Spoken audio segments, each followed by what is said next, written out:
Where did you go? He's gone again. Where did you go?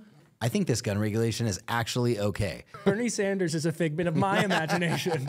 Maybe guns are for pussies, you know? Adapt and overcome, would you say? Improvise, adapt, overcome. Good. I have like wicked tics. War is going to look a whole lot different when you have to beat a man to death.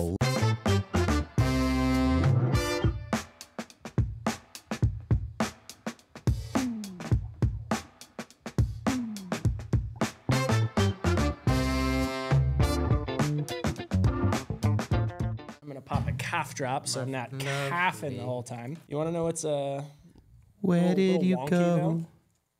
Though? I wanna know. Oh. Maybe it's just me and my level of degeneracy. Maybe it was Memphis. But these cough drops say throat coat. I don't know why, but when I read that, I'm not sure if I want to put it in my mouth or if I want to put it in my mouth more. Did you pay extra for those? Yeah. I've got this guy. Because some people charge extra pretty hefty price for a throat coat. Well, Nolan, welcome to the 2A Procast. Hi, everyone. 2A Proby One Kenobis. I don't often go back and listen to our previous podcasts, but I want to do... and I'm probably going to fuck it up, but I wanted to talk about my experience listening to our last podcast. Oh, I'm sorry. I had to edit it. Dude, I have like wicked tics. Like these things that I do, I go, and I was doing it. I had that shit on level like 10 on the last podcast. It was like, and I almost couldn't even listen to it. So I apologize to anybody that had to watch the last podcast because Jesus, that was, oh yeah. And no one's going to pull it up. Hold on. This is a perfect He time. was the one that made me aware of it. This is a perfect time to bring this up. Yeah, I know. Keep talking. Are you going to, are you just going to play it? I can cut this out, but No. You could cut that in. Just go ahead. Nolan made this little compilation of, I don't know, my tisms, I guess you could call them. And it's slightly embarrassing. It's okay though. Life will go on. This is. I copied you, by the way. I have your S24. Let me see the back of your phone. S24 Ultra. S24 Ultra. You got the 24 Ultra too? With the exact same matching case. That's because if you own an iPhone, you're a communist. That's true. These are facts, actually. I haven't showed you this one yet. What? No, my God. So you remember when you were? You guys are gonna watch it at the same time I'm about to watch it. I'll only clip in like 10 seconds for them. Okay, why? Because it's just super obnoxious. 2 minutes and 6 seconds. Holy shit. Remember when you were like, you don't need to edit too much of my screencast? And I was like, I edit all your screencasts. Oh, fuck. Are you ready? Oh, God. You could, damn,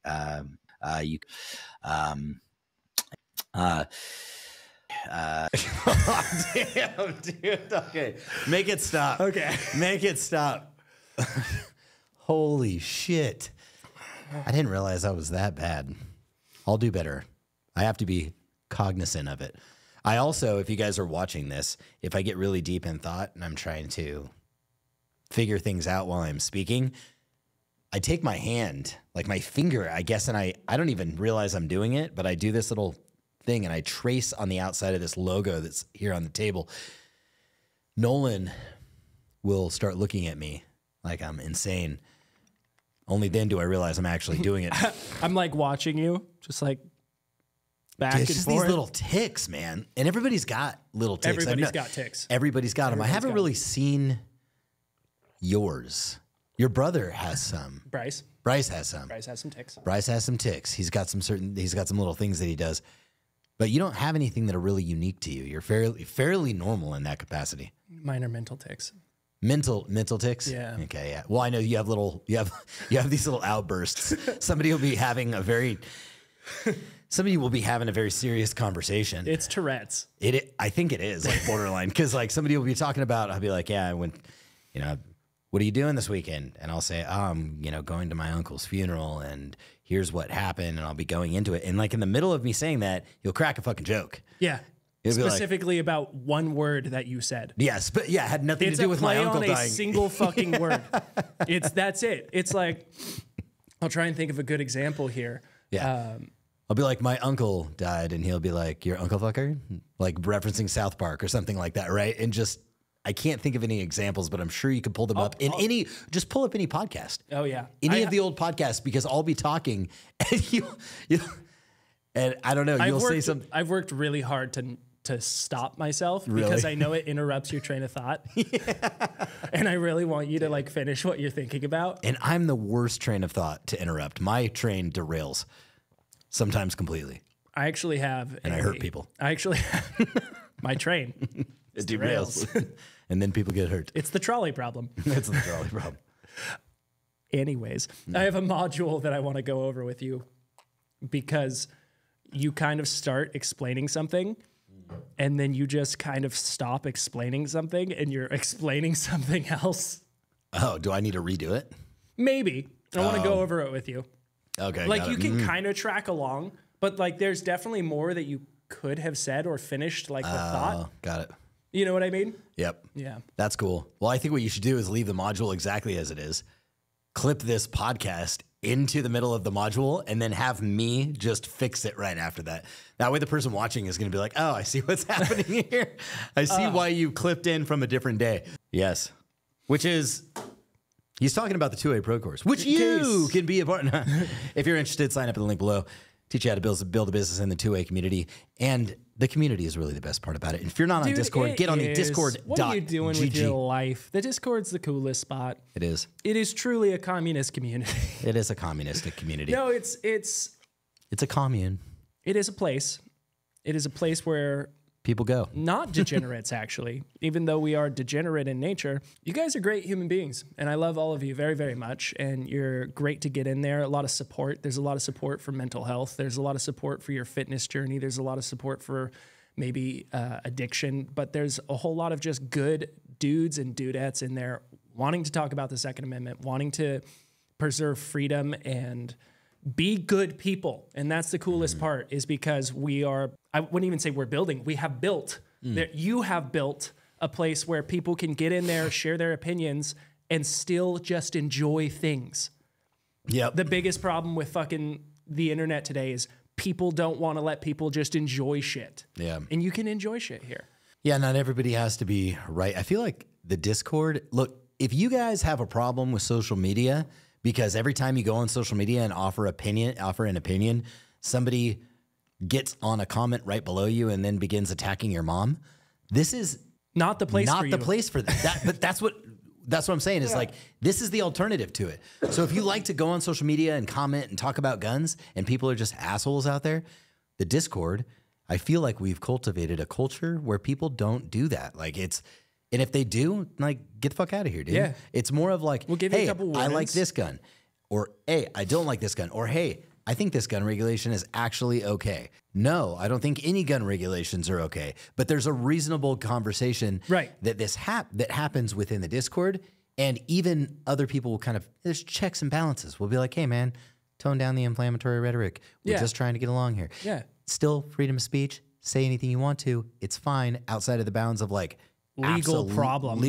Yeah, you're not going to get our server shut down because you quote unquote have freedom of speech. Go fuck yourself. Right. But for the most part, man, it's like it's really cool to be able to go into the channel that is designated for your state. I go in there and just spy sometimes into the state channels. And what'll happen is you'll get guys from Wisconsin that'll be like, hey, I was going to the range this weekend. Is anybody near whatever Wisconsin city that they're... Yeah, whatever. Do I even know? Wisconsin City. Green Bay. Packers is great. I know. I know the football team. I know that Green Bay is a city, or maybe it's just a bay. Wisconsin doesn't exist, dude. It's not real. It's not real. It's not real. It's just a figment of Bernie Sanders' imagination. Bernie Sanders is a figment of my imagination. Even more so why it's not real. Inception. I know. Yeah, Bernie Sanders, he's still senator for Wisconsin. He's still alive. He's still alive, which is incredible. Still a senator for the state of Wisconsin. And it's actually a fact that if you live in Wisconsin, because Bernie Sanders is your senator, that when you walk into a gun shop, they will actually ask you to remove your firearm. I don't know if you knew this, but they'll ask you. Is this for serious or are you fucking with No, me? I'm serious. Okay. Like they'll ask you to take your firearm if you're carrying one out and put it on the table. And then if there's anybody else inside of your gun shop, they will, if you have a Glock 19, for example, they will have you subsidize any of the individuals to actually get a Glock 19.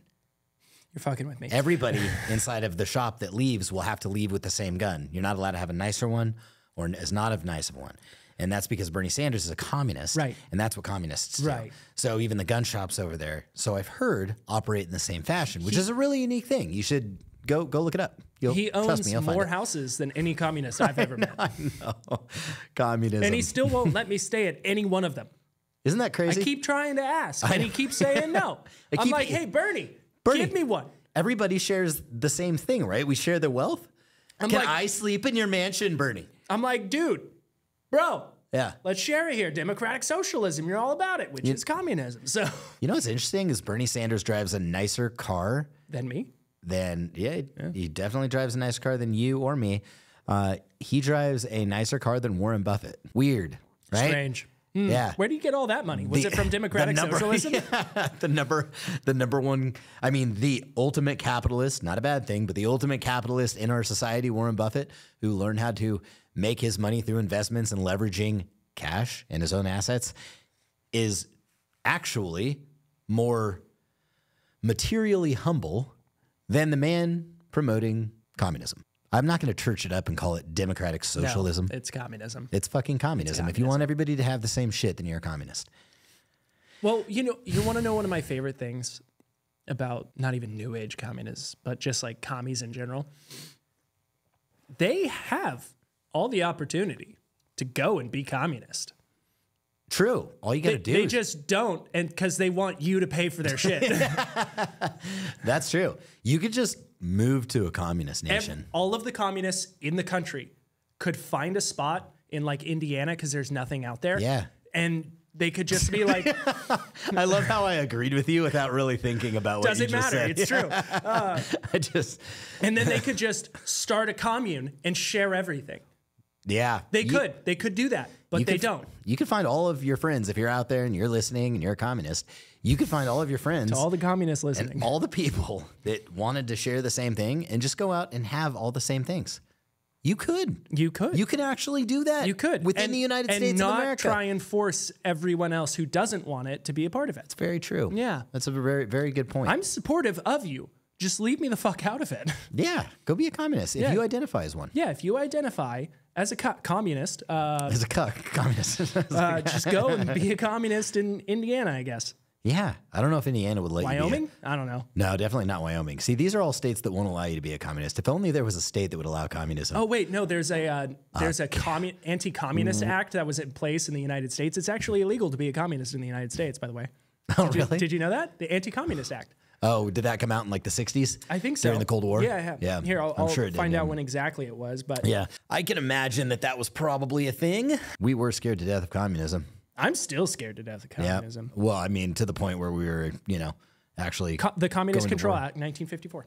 Oh, it was in the 50s. Eisenhower. Instated in the 50s under Eisenhower. Yeah, that's really when the... that outlaws the Communist Party. That was the Russian spies. That was that whole era. Yeah. You remember that? I mean, you don't remember it, but no, you remember it in I like history and stuff where, yeah, it was, there was a whole thing, man, Russian spies. That was I mean, it's still a thing, but there was a serious tension going on that the spread of communism, it kind of tied hand in hand with nuclear conflict as well. I mean, still the biggest threat to our society today is nuclear conflict, and the spread of communism only kind of exacerbated that because Russia was a communist country under Stalin, and at the time, at least, right, when that, well, I mean, still, but at the time that the whole nuclear arms race was going on, that was... When you said still, my brain was Stalin's, like, was Stalin still a problem? No. Is he still a threat? His ideology most certainly is, but he was a... I don't know if we had talked about this in another podcast or if we were just talking about this in conversation, but Stalin was a criminal. Yes, we did talk about this. Yeah, it was really interesting to see that. It was, because we had to look up Lenin. I couldn't remember who his predecessor was. Yeah, and then Khrushchev came after Stalin when Stalin died, and was surprisingly denounced everything that Stalin did and called him a criminal, which he was. He was a murderer and a criminal and all these things. Just a couple million. And then went on a communist rampage and basically started the nuclear arms race and Cuban Missile Crisis and all that stuff when Nixon was in. Listen, if you're going to denounce Office. someone and call them a communist, you might as well do it bigger and better. Yeah. Am I right? Am I Am I right?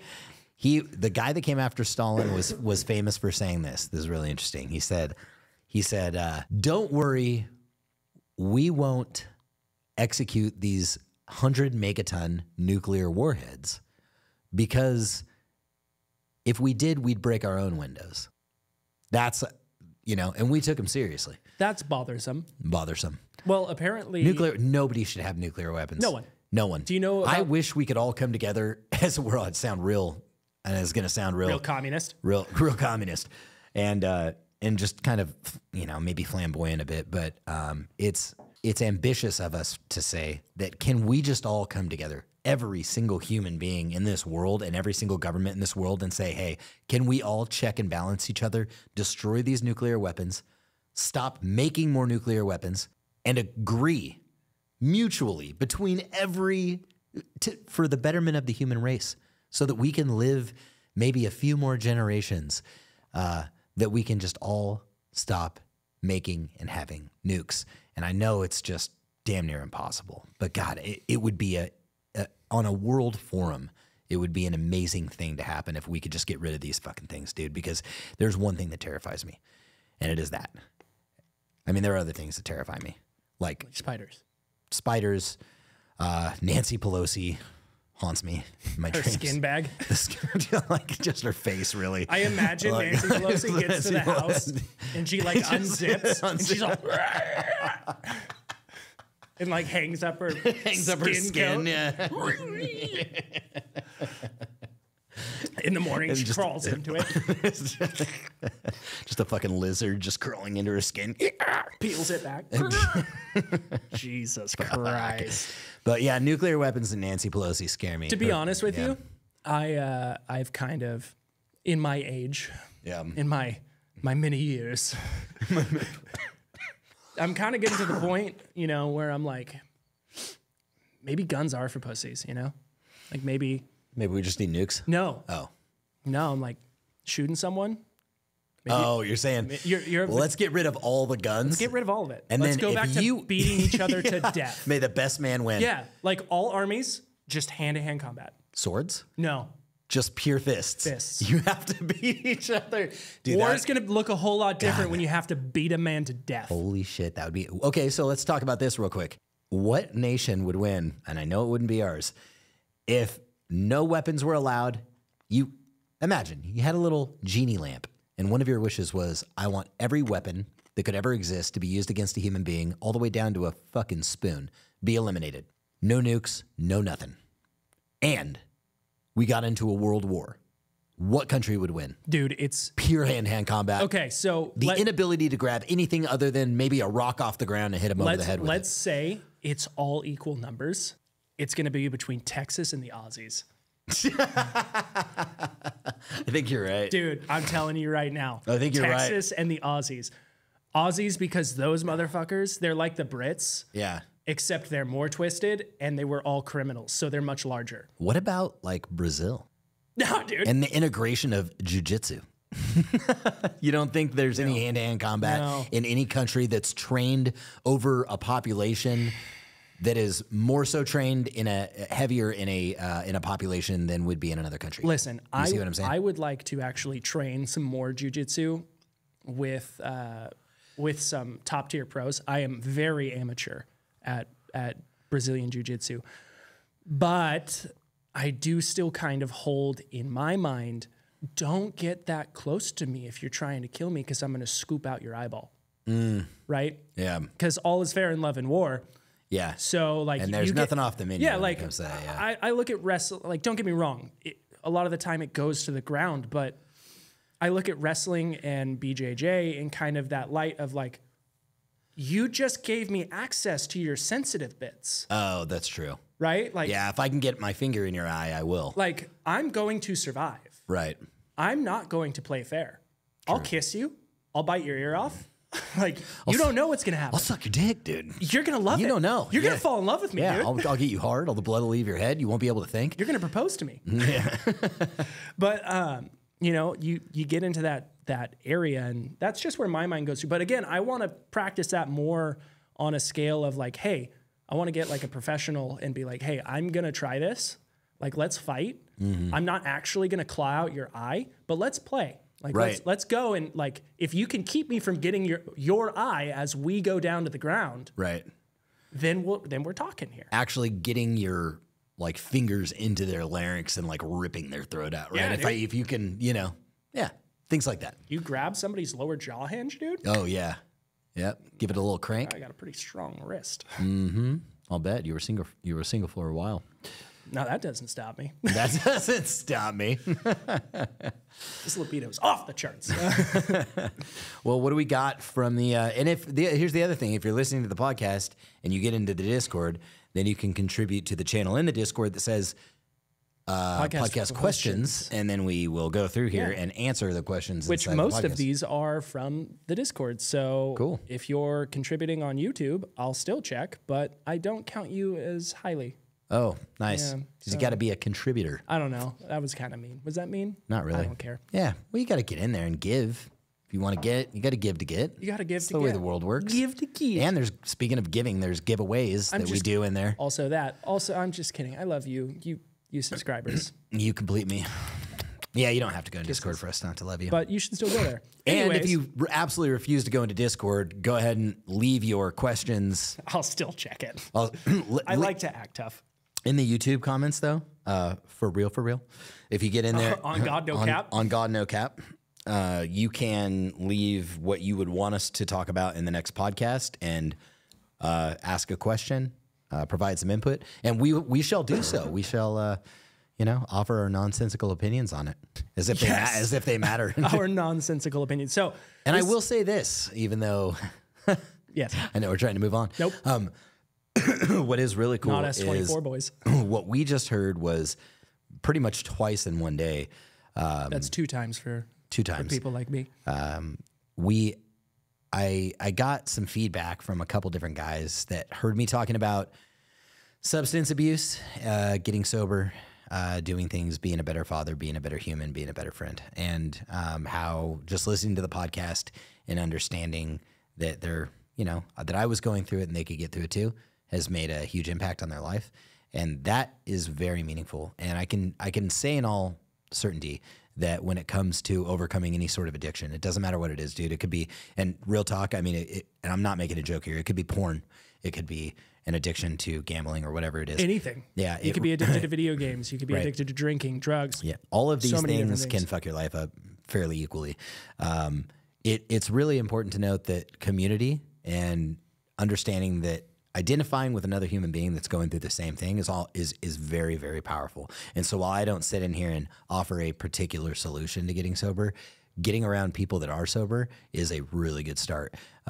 And just so where I'm going with this is not just that, but other facets of my life have been changed based on building a community inside the Second Amendment. First of all, what brings us all together? Love for our country, love for our Constitution, love for our freedom, really, right? And so, and that's all defended with firearms, and that's why we can all get behind the Second Amendment. And then so many other things blossom off of that. Friendships, right? All these friendships and relationships that we're able to create along the way. And that's why Discord is a cool place, because you can get into those state channels. And for example, Jason is quitting here and moving to Arizona to pursue another a job. I think he's going to work in like some sort of aviation thing. Yeah, he's going to be doing so what they do is they shoot all of the pornography on an airplane, and he's the fluffer. So he's actually going to be getting the dudes real hard. Damn, I applied for that job. On the fuselage. I know. Didn't get it. He's better at it. Have you ever seen Skynet? Instead of Skynet, it's called Skynet. Skynet 3. I can't think of a really good. Terminating the Skynet 3. Skynet 3. Terminating the. I don't know. Think of a good porn title, guys. Let us know in the comments. Skydiving, not necessarily Skynet. Yeah. Like, all right, it's over. It's over. It's over. We're done here. But Anyways. he's moving out to Arizona. The whole point of this, he's moving out to Arizona, and he's going to be able to already find like a whole host of friends because there's an Arizona channel. So as soon as he gets out there, he's got dudes. yeah, he's got dudes that he's going to be able to go out and train with and say hi to and fluff, and and it'll all be well, and then he'll have no that is, you know, piggybacking off of your comment about people who've reached out. Dude, I'll see these comments on YouTube or Instagram, mostly on YouTube because I feel like people get a little bit more heartfelt on there. Yep. I've seen comments where people are saying like, you've changed my attitude on so many different things, whether it's training, how I live my life, on what it's like to be a responsible human being, of what it's like to be a good dad. Yeah. Like to both of us. And I'm just like, this is why we fucking do this. Yeah. Because that's cool as shit. That's the coolest fucking thing I've ever read. It is. It's humbling as a motherfucker. It is. It's amazing. And the fact that you can go in there, if you have experience with things, you're a mentor. And if you don't, you become a student. Yeah. And, you know, on the same platform, in the same community, you could be learning and teaching all at the same time, dude, because people ask questions and, hey, I have experience with that, whatever it is. You know, it could be something as simple as anybody, you know, shot a staccato before, how did you like it? Right. Or as, I'm thinking about doing X, Y, or Z. Yeah. Or as heavy as I'm going through a divorce right now, does anybody have experience with that? Right. And what do you recommend me do and not do? You know, and somebody in there definitely has experience with it. So it's just cool, you know, and you know these dudes got your back because we're all woven with, you know, we're all a thread in the same cloth, which is we are, you know, patriots at heart. So it's cool. Tearing up, man, getting the chills. What's the first question? Now. Yeah, crying inside. What's the first question? First question comes from our boy Agave in the Discord, and he says, "I really like this question, so we might spend a while on it because I think you're gonna like it too." Hit me. What's a way for the 2A community to correct its own cultural problems, like its own virtue signaling, purity testing, and gatekeeping, rather than getting galvanized against the larger threat against everyone, regardless of brand loyalties? Good question. And well phrased. Very well phrased. So I think that the answer is a fairly simple one. It is not complicated at all if you make it simple. Because we can talk about all the different nuances within it, which could make it complicated. But if we were to distill it down to its most fundamental form, ants and grasshoppers, that thing that we talked about with Tackett. If you guys haven't watched the episode with Jacob Tackett we did in Vegas, it's incredible. It really is. It really is good. It's more of a listen than a watch, but yeah. And I think it's episode 20, late 20s, 29, 29, something like that. Mad Minute Technician. I don't know how you labeled it, but Mad Minute it's Technician. It's like Shot Show Special, Mad Minute Technicians. It's a Shot Show Special, yeah. It's really good. So he goes through drawing a parallel with A Bug's Life. And the ants, the grasshoppers, I think were worried at some point in time that they say, what if all the ants realize that there are more of them than there are of us? And I think that was where it was. I haven't actually seen A Bug's Life, but it's a great film. That it goes back to that. And I can promise you that the culture that he's talking about, the toxic culture within our own ranks, is being perpetuated and substantiated by the industry itself, by guys like Daniel Defense, by guys like Lucas Bakken from T-Rex Arms. These are guys with a lot of influence. They are oftentimes lying, and I'm not saying Daniel Defense has specifically lied. What I'm saying is the things that they stand for are not often intrinsic to what we believe inside the Second Amendment. There's misinformation being pushed out by highly respected people like Lucas Bakken saying that you have to have this if you want to be good. You have to have this and use this gear if you want to be effective, which is simply not true. And what I say to that is this. I told you, I promised you I would simplify this and distill it down. There are more of us than there are of them. And if we banded together and we say, no, I'm not going to allow you to formulate my opinion on issues. I will base my opinion based on my values, and I will make my decisions based on my values, not yours. I feel like that would be a huge first step in preventing the problems that he's speaking of. I agree. I have some things that I want to add on to that. There definitely. When you were talking about like Daniel Defense and Old Body Boy, people who also, because there's a large swath of internet Christians that involve themselves with, I guess, what is it? Sunday Christians, I should say. Okay. That's what me and my family used to call them back when I grew up in the church. Talking about the guys that are just Christian on Sunday? That's correct. Okay. People who are incredibly judgmental.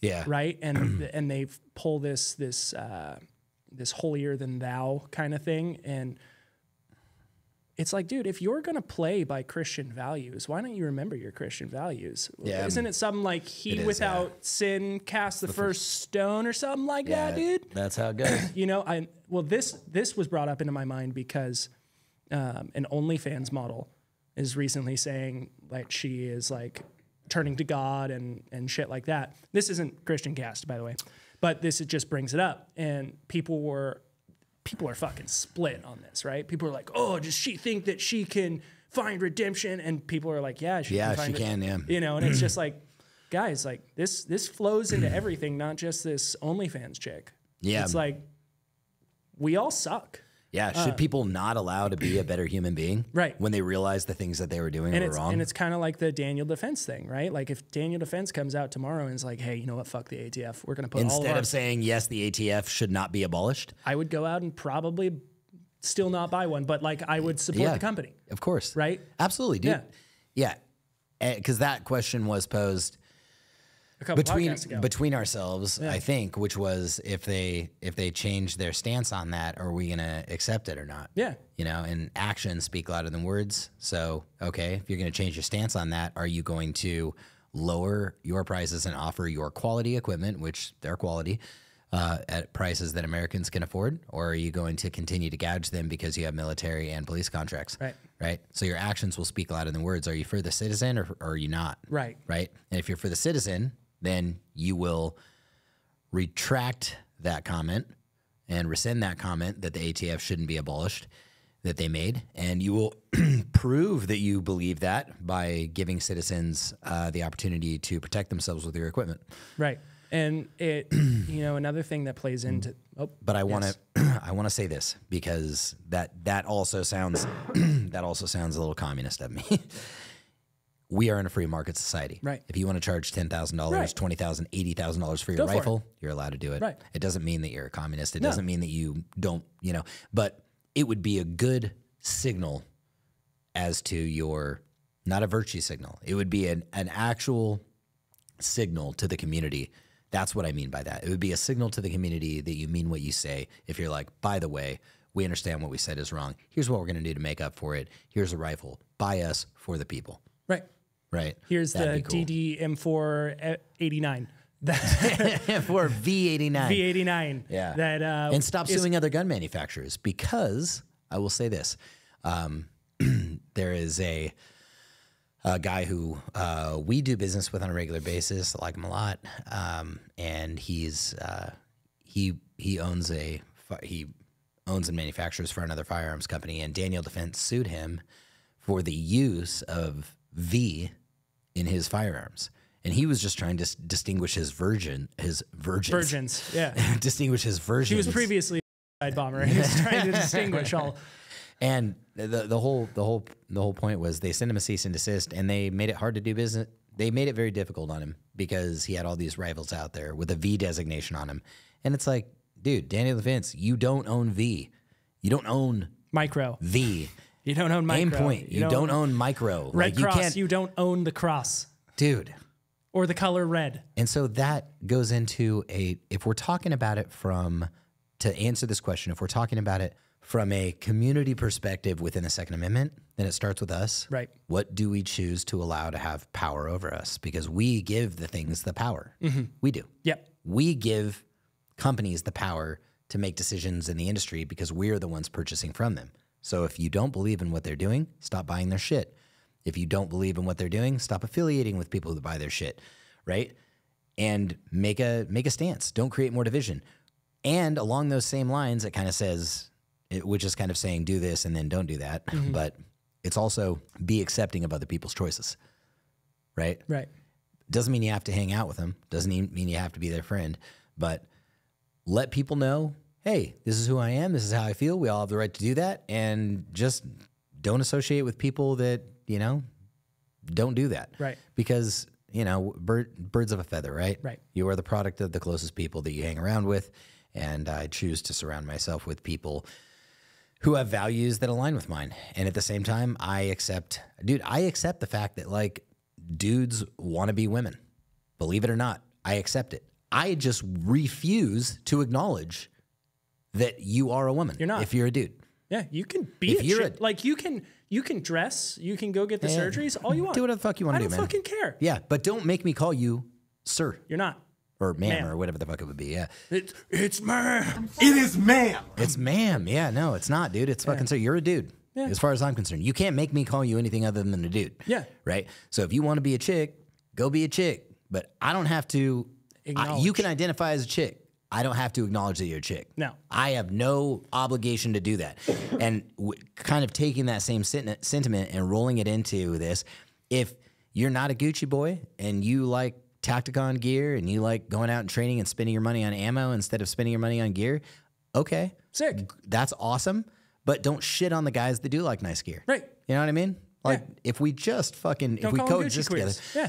Go out to the range with them and train. Yeah. How about that? Yeah. And go out to the range with them and train and then smoke them. And then smoke their asses. Yeah, well, what I mean by that is go outperform them Right. with all of your non-Gucci gear, and maybe and through your actions in doing things like that, through your actions in showing up with sub-$1,000 equipment, and they have $10,000 equipment, and you're blowing them out of the water because you're trained, they're not.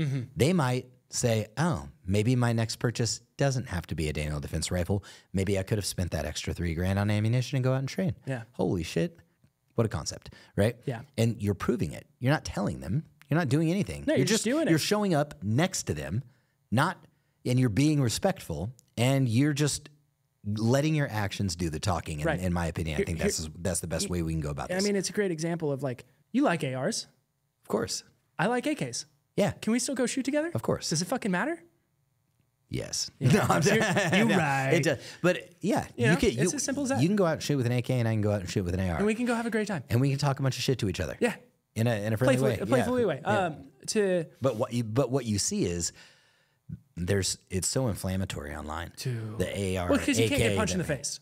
Yeah. That's the only reason why. Is because you can't get punched in the face. Yeah. If you could get punched in the face on the internet, people would not say half the shit that they do. Maybe 3/4. Yeah. I think you're absolutely right about that. And if we can get to a point where if we can genuinely get to a point where we are woven together, the foundation of what we believe.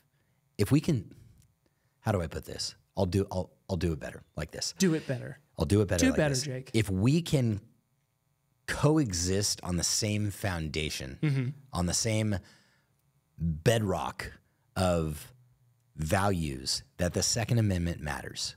If we could start there, that's as simple as I can make it, right? Because let's just start by finding common ground, start by finding commonality. We can all agree that we need the Second Amendment. We can all agree that it protects our freedoms. If we can agree on that, so much can be done. Right. If we can't, because we've argued, but we have to make it known that we agree on those things. I think if there was an action step to take to answer this question, it's the second you're bickering about something with anyone, regardless of who it is, inside of our own community, establish the common ground first. It's a great way to debate.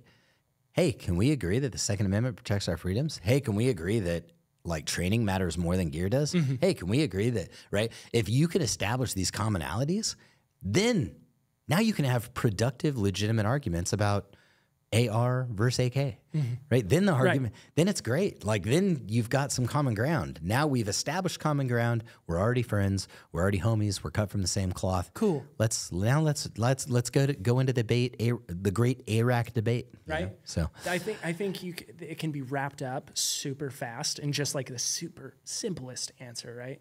One of my favorite things that Carly tells me all the time, and I hate it when she says it, but I love it afterwards, is she goes, things are as simple or as complex as you want to make them. Yeah. And to answer this question so simply is don't be an asshole. Yeah, just don't be an asshole. Just don't be an asshole. Don't be an asshole. Yeah. That's true. When you're on the internet and you see these people, like I saw some today, they were talking shit about Tacticon, that it was baseless shit. And I thought to myself, I could jump into the comments and I could argue with them. Yep. What's it going to do? Yep. Nothing. I've proven these. Was it on the rifle? No. The rifle release that you did? Oh, okay. It was just random comments. It was just in comments. It was one dude was like, "Hey, where's the flip flop guy been? Where's his videos been? Did you guys like shoo him away?" And there was one person that was like, too much time in court to shit post on the internet, and I'm just like, okay. And then there was one guy was like, there was drama about them selling Chinesium, and I'm like, dude. And none of that's true. Well, one person said they were selling Alibaba armor plates. Oh my god! And I'm, you know, well, and what I'm saying is like none of that is true. Right. And I don't mean that there aren't some of our things that we get manufactured overseas or in China. But what I'm saying by none of that is true is that's not where we've been. No, where we've been is building something better for the Second Amendment, and we won't get into the details on that. You guys already know that, but we've been building something. What we think is going to help the Second Amendment, what we think is going to be better for the Second Amendment. That's where we fucking been, man. Right. Yeah. Yet everybody, dude. Yeah. Well, I mean, it's like this. It's like, oh well, they sell optics made in China. It's like, so does everybody else. So does SIG. So does Primary. So does. Yeah, do you want me to give you the fucking list here, dog? Yeah. And you know, and it goes on and on and on, and it's like. Because that's where you get the chip. That's where you get the chipsets. You can show them the warehouse and show them you making armor, and they're like, "Yeah, you get your armor from China." It's like, yep. All right. It doesn't matter. It doesn't matter what you do. So one of my suggestions, an actionable step on that is ignore them. Mm-hmm. A lot of it, just ignore it. Like if you don't feed into it, you don't have to think about it. Like a lot of those guys want attention. Yeah, so it's you'll never make headway on the internet like that. You'll never will, because like I could go in there and I could say, well, this isn't true, and then they'll come back with something, and I'll say, well, that's not true, and then they'll come back with, and it's just going to be a back and forth because they want to hate you because they're angry about something. You know what I really want to do? Really wanted to do is take our biggest haters out there and give them an opportunity to be on the podcast. And just come hang out with us. Yeah. It's like, hey, dude, you want to come hang out? Yep. Like, let's go shoot together. I've noticed that some of the biggest critics become the biggest champions for your cause. And so you give some people, most of those guys, not all of them, but most of those guys I think are just looking to be heard. They're looking to make some sort of, take a position, take a stance. They're probably unhappy. Usually anybody that's behaving like that is unhappy in their own life, and they got their own shit going on. Well, and so also I was going to say that like in this space, it's kind of preached a little bit, and by us as well. I'm not shifting any sort of blame or putting blame on anything. It's kind of preached like you're a defender of the Second Amendment, right? You're a defender of kind of patriotism by being involved in this. Of course. And so like when you kind of put that on people, and there's a lot of weak-minded people out there, like all of a sudden they're like, well, now I'm a defender of this. Well, I need to stand up for patriotism. I hate China. And it's like China owns 1/3 of the United States. Yeah. Yeah, like it or not, man. No matter what, you can't be mad that any defense equipment is being made in China, because that is happening with everything else that you own. Everything, the computer that you're on and the phone that you're on and everything else. I mean, I'll never give money to Ukraine. You are. Yeah, you are, whether you like it or not. Yeah. Yeah. I don't support Ukraine. You do. You participated in giving $120 billion to Ukraine in the last couple of years. Yep. Speaking of which, didn't you and I do the math on that? Did we talk about that yet? No, we haven't talked about it on that podcast, I don't think.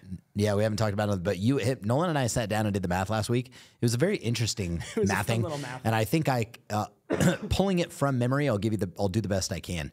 There are roughly 3 to 4 million public teachers in the United States. Okay, so there's that number. We've given roughly $120 billion to Ukraine. Phone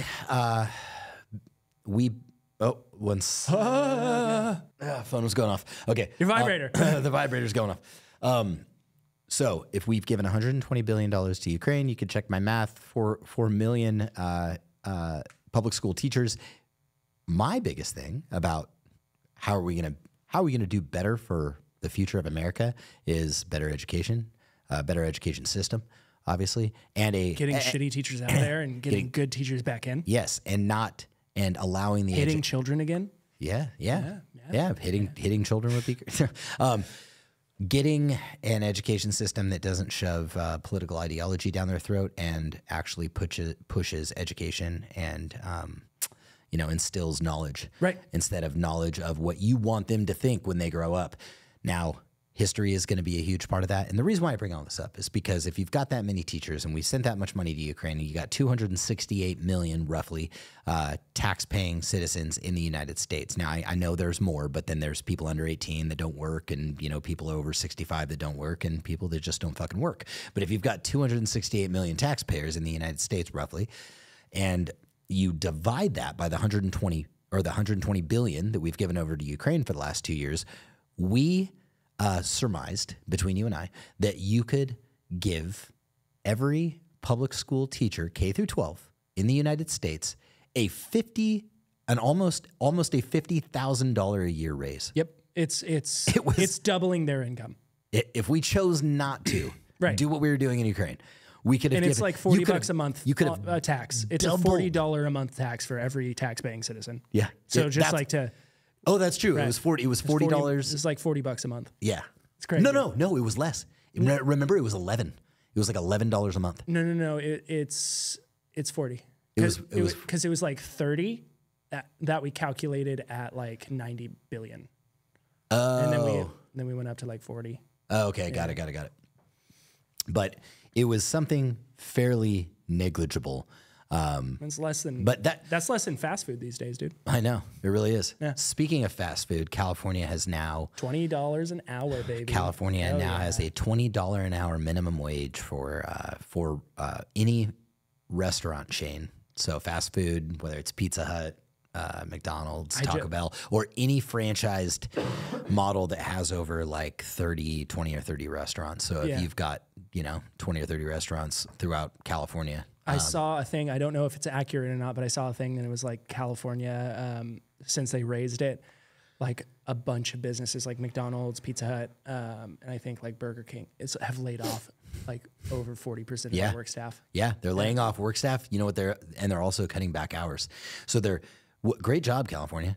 Hey, honestly, way to create, way to create more opportunity for people by getting their hours cut back by getting them laid off. Hey, so hold on. This is going to sound a little fucked up, and I would like to specify and start this off with saying I do not agree with this at all. Okay. But hear me out.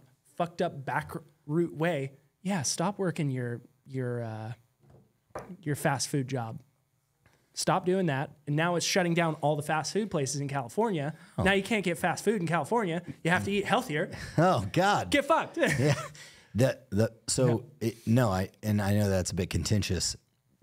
The fundamental problem that I have with that, and it goes beyond it goes beyond fast food, is that's how, and it's not going to happen anymore because all the prices are going up for these institutions. But people below the poverty line, that's typically the only food they can afford. Right.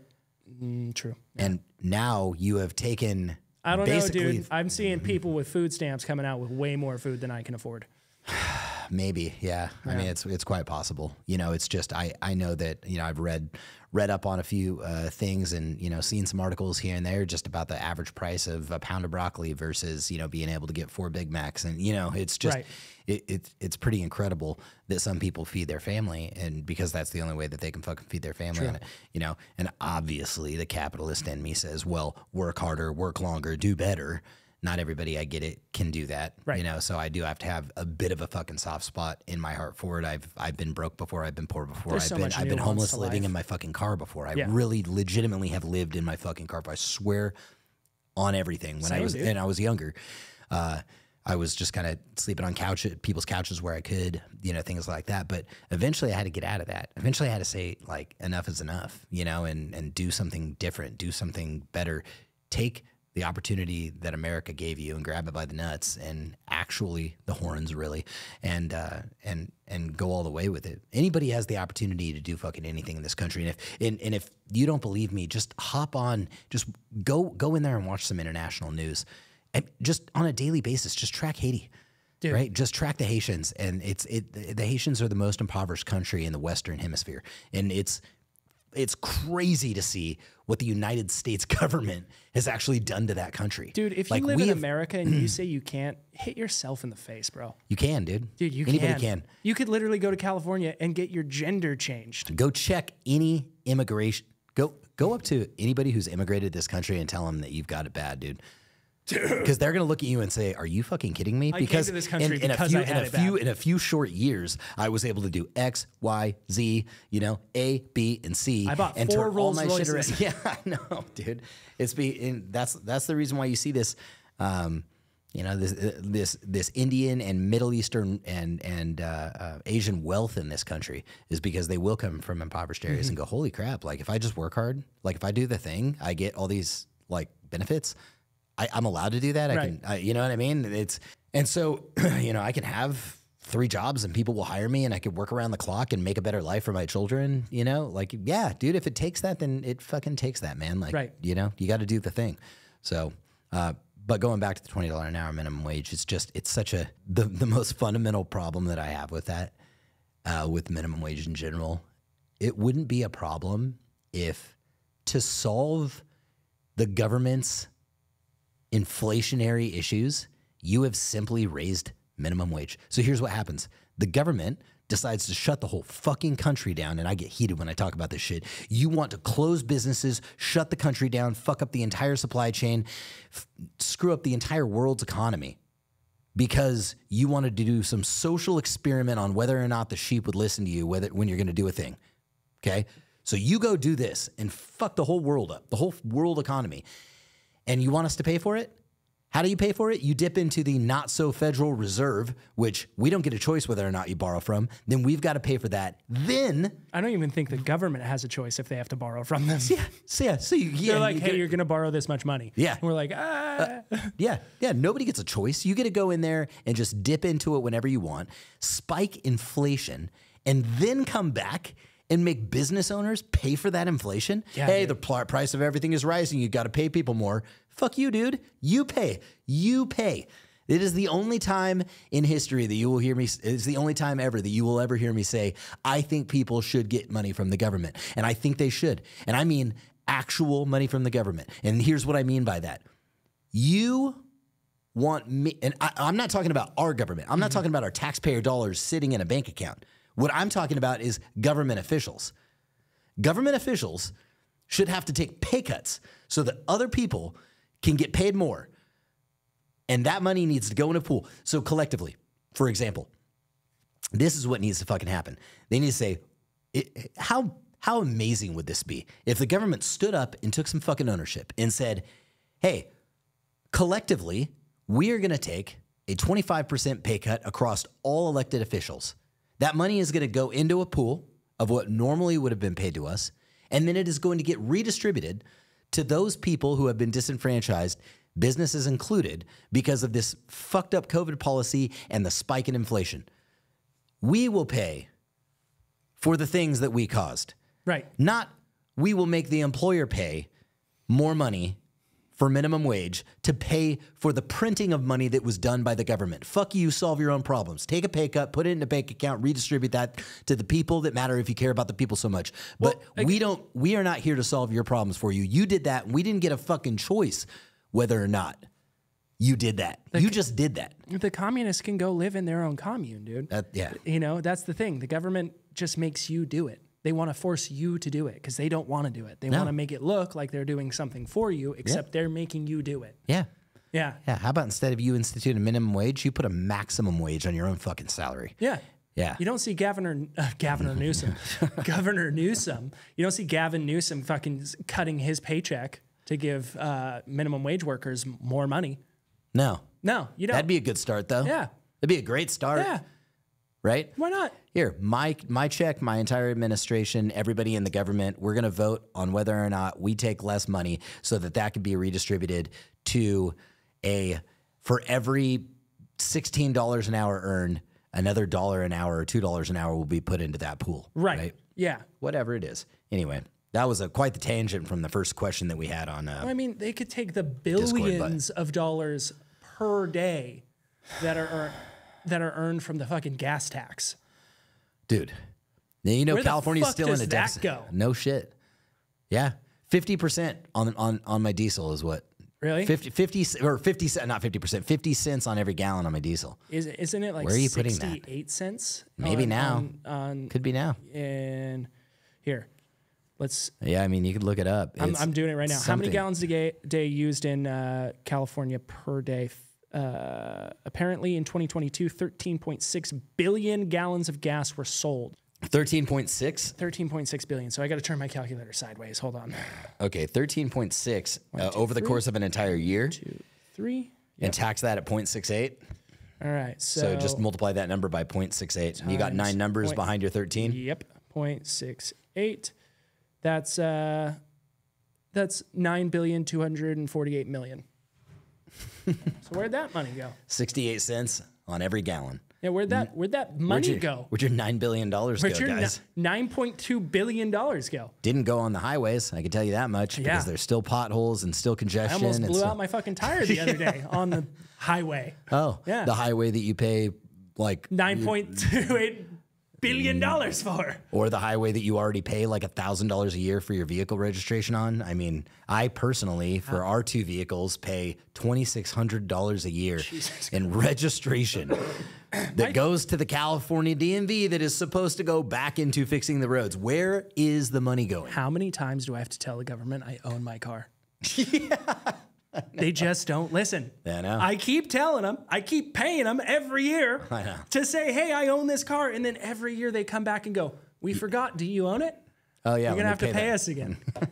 And then sometimes they make me go take it to the shop. Yeah, to go get it smogged. Go get it smogged. Yeah, it's great. God. Anyway, yeah, I think the what we were talking about was I blacked out. If there was only a communist state that these people could go. Indiana. Could go to. Indiana. I think we're if living. You're from Indiana, I'm sorry. Living in one right now. Oh, dude, we are. Yeah. What's the next one on the list? Good question, by the way. That was a great question. Thank you very much. See anything you like? There's a lot of things that I like. Just go to the one right after that one. Here, why don't you look at them? Because I want you to pick it. Yeah. Bap. Okay. So it was the top one there. So while you're reading, how to decide. This is an easy one right here. This is an easy one. How to decide necessary versus unnecessary kit, meaning tactical kit, defensive kit. Necessary versus unnecessary. Super easy to figure this out. Are you ready? Are you ready for this? Go for it. Necessary kit. Gun. Ammunition. Ways to hold that onto your body. Ways to carry it around. Medical. Water. Yep. Food. Yep. A couple survival items, boo-boo items, maybe, if we're talking survival scenario. Scenario, yeah. Some antibiotics. Yep. Iodine, stuff like that. Survival stuff. Poncho. And then what is unnecessary. And a plan. A plan is always good. A ride in the rain. What's unnecessary is everything that is not that and is worthless, and it's going to weigh you down. And the way you figure that out, and I'm sure you can add on to this, is go take all the stuff that you feel like you need for your kit, put it on, and go ruck. Yeah. I'll make it even more simpler than that. If you're talking about tactical kit, like actual Second Amendment stuff, and you're not talking about survival, I mean, that's a whole nother conversation. Yeah, if you're just talking about like range stuff. Yeah, if we're talking about kit, like defense kit, if it makes a hole, stops a hole, plugs a hole, makes a hole, the gun, the ammunition. If it's things to hold the ammunition, like you were saying, if it stops a hole, meaning body armor, plate carrier to hold the body armor, right? If it plugs a hole, medical gear. So tampons, yeah. Which could... Dude, if it's the only thing you fucking have, I'm going to take it. If it came down to it, to pack a wound, I mean, you could use tampon. It just has to, stop the bleeding and absorb. So, that's actually a really good... Could you use a tampon for a bullet hole? Huh. I don't know. I don't know. It's I don't know a the answer sensitive to that. topic in the medical industry. Is it? Oh, is it? Yeah. Really? Yeah. That's been discussed before. You'll get, I've seen ex-soft guys say... Toxic shock syndrome? Well, no. Leaving a tampon in too long. I'm gonna get toxic shock. I know. I think only like one chick has ever had that. I don't know. Maybe I'm speaking out of my ass, but I've seen ex soft guys say that that they used to carry tampons for a bolt hole. Yeah. I've seen, what's it called? EMS guys go, no, that's absolutely retarded. I've seen ex soft guys say that it's absolutely retarded. So I don't know. It's all over the place. All I know is if you get shot and you don't have anything else, put something in there to make it stop. Yeah. I was telling you, I was watching Lone Survivor. Mm-hmm. They were all shot up. They rolled down the hill. Mm-hmm. Do you know what he packed into their wounds to make the blood stop? Fucking dirt. Oh, shit. Yeah. I didn't. So he rolls. I don't know how accurate it is to the actual story, but the movie with Marky Mark, they roll down the hill. They're all shot up. Fucker grabs dirt and is packing wounds with dirt. Huh. Shit, does it work? I don't know. Maybe. I don't know. Pack a wound with dirt. Does it fill up the hole and make the blood stop? Yeah, we are not medical professionals. I'm not I a can't medical advise for professional that. by any fucking means. Yeah, that was information gleaned off of a movie that may or may not be true. But yeah, I mean, clothing, anything, you really do want it to be, because I mean, sepsis is a bitch, right? So survive now, deal with it later. Yeah, I know. That's don't bleed true. out now, Yeah, that's true. Make the bleeding stop. Yep. Yeah, sepsis is a lot easier to deal with than bringing you back to life, because I think that's impossible. I don't think that's... It's close to impossible. Close to impossible. I've seen a pair of boobs do it once. Good question. Thoughts on homemade body armor? I do have thoughts. That hoe over there, THOT, on homemade body armor. Homemade body armor, no. Okay, so just no. The reason why I say no is it would be like homemade gun. Do you want to make a homemade gun? There's a thing, economies of scale, where you can oftentimes, no matter what it is, you can get it less expensive and more effectively. Like the thing that you're going to get is going to be less expensive, and the thing that you're going to get is going to be more effective if you purchase it from somebody else that already makes it. So I will say this, and this is going to piss a lot of people off, but if you can't afford it in the foreseeable future, and you know that you want body armor, and you absolutely can't get anything else, you can get Wish.com Chinese-made body armor for like $50 a plate, $100 a plate. I mean, these things are available. And the reason why I say that is, of course, discard that and replace it with Tacticon body armor, or with anybody's body armor that has a reputation in the industry.